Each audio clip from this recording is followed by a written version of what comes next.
Look, Kyle, we just kind of don't care about some dumb prince and his stupid wife. Here's the deal. By the end of this video, you'll know the 5 rules South Park uses to vaporize a public image, and how those same rules explain Prince Harry's awkward London return, Meghan's alleged curtsy clause, the PR power plays, the security drama, the Netflix stumbles, and why the internet keeps turning their brand into a punchline.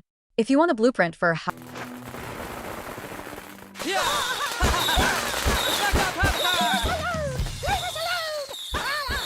Down with the motorhead! Windows of our privacy!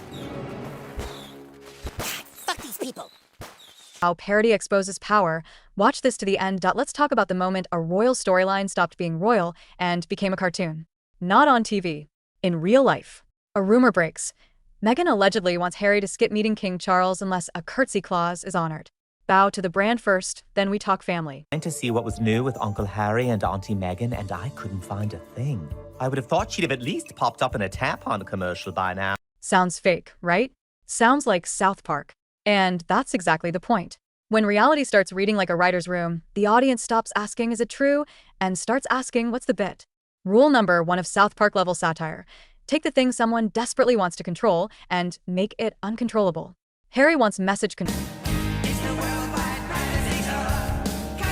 We want privacy! We want privacy! Control, narrative control, security control. He lands in London for a feel-good charity moment, and boom, the narrative fractures. Instead of unity, we get ultimatums. Instead of humility, headlines. Instead of family, brand. The joke writes itself. The royal who left the fishbowl now wants to rent the aquarium by the hour and charge admission at the door. Let's zoom in. The alleged wish list reads like a parody sketch. Full security guarantees, palace-managed PR, titles polished back to shine, and a ceremonial nod to Meghan on demand. If you left a job, wrote a tell-all about your boss, filmed a docu-series about the co-workers, and then emailed HR asking for your parking spot back, can you hear the laugh track? That gap between image and behavior. That's the joke engine. South Park would hit play and never stop. Rule number 2, expose the contradiction, then loop it until it squeaks. Meghan once mocked the curtsy tradition on camera. Now the rumor mill says she wants the curtsy returned, with interest. That's the contradiction. Hit replay. We crave privacy. Replay. Here's our next project about us. Replay. We don't want the circus. Replay. Step right up. Here's the tent. The loop turns the audience from fans into fact-checkers and from fact-checkers into critics. By the third loop, no one's debating the accuracy. They're laughing at the pattern. Now, the security subplot. The optics were supposed to say, I'm targeted. I need protection.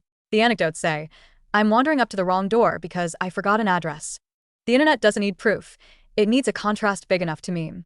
The joke writes itself. High alert VIP energy meets sorry, is this 14B? Energy. In satire, scale equals comedy. When the behavior doesn't match the stakes become the punchline. Rule number 3. Bring in a foil who isn't playing the game. William's side of the board is boring in the best way. Kids, duty, quiet grind, next in line. He's not performing for plot. He's absorbing it. In storytelling, the steady character amplifies the chaotic one. The more normal he looks, school runs, hospital visits, ribbon cuttings, the louder Harry and Meghan's dramaturgy sounds. Parody doesn't need villains. It needs contrast. The silhouette of stability throws spectacle into harsh light. Let's talk brand arithmetic. After the explosive, we're telling our truth phase, you need a second act. Prove the brand can create value without confession. That's where the streaming slate either separates you from the story or keeps you chained to it. When projects feel like extensions of the grievance instead of expansions of the talent, audiences taper off. A first-look deal is not a coronation. It's a probation. Show us something that stands without the last name. If the best numbers arrive only when the crown is on screen, the algorithm has already voted. Rule number 4. When a couple card stops dealing, the culture looks for the legacy card, the kids. That's the tightrope. 1 cute clip melts hearts. 3 clips trigger skepticism. 5 clips and people ask, are the children the product now? The uneasy laugh you hear under that question? That's satire warming up off stage. In every South Park arc, there's a moment where innocence gets merchandised.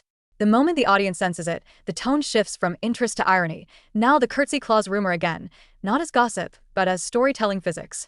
A ritual is a symbol of something bigger. Service, hierarchy, continuity. If you mock it, you're iconoclastic. If you demand it, you're transactional. You can't be both at once without putting your brand on a spit over the flame of public contradiction. That's why people keep saying this writes itself. The joke isn't that someone bowed. The joke is that someone tried to invoice the bow. Rule number 5. Parody always wins the news cycle because it doesn't need sources. It needs symmetry. The symmetry here is brutal. We left to be free of the crown. We'd like the crown on our terms. We're tired of attention. Here's a new project about our fatigue. We want safety. We also want spontaneity that looks dangerous enough to trend. Symmetry is the scaffolding of comedy. Once the audience spots the pattern, every headline gets pre-funny.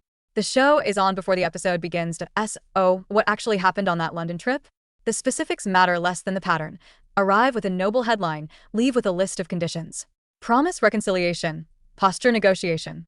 Courtside in California 1 week, court intrigue in Kensington the next. It's not hypocrisy that's killing the story, it's predictability. South Park doesn't need you to be wrong. It needs you to be consistent in your contradictions. And lately, consistency is the only thing the Sussex operation has in surplus. Because here's the uncomfortable truth. Even critics wanted the Hollywood chapter to work. People rooted for a reinvention arc. They wanted the next act answer to be bigger than a title fight with a palace crest. But if your best episodes are still the ones where you subtweet the crown, the audience won't see a creator. They'll see a commentator. Commentators don't scale. Characters and a satire do, and not in the way you'd like. Now, how would South Park play the curtsy clause? Easy. Exaggerate the ritual until the ritual mocks itself.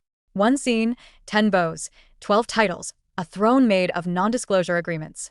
The moral lands like a frying pan. If you need the ceremony to feel significant, the significance is already gone. If you need the palace to carry your PR, the brand you built never learned to walk. So where does this go? If Harry truly wants a family bridge, he needs to show up with no cameras, no clauses, and no corridors pre-lit. If Meghan wants a brand that outlives the royal echo, she needs a hit that has nothing to do with a crest, a crown, or a confessional. And if both of them want immunity from parody, there's only one antidote. Subtract the contradictions. Satire feeds on gaps between words and deeds.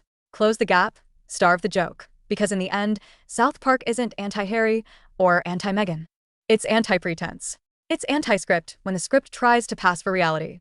And right now, the Sussex storyline is bursting with perfect little setups begging for animated payoffs. The curtsy rumor, the security posture, the PR reshuffle, the recycled grievances, the algorithm-friendly glimpses of a kids.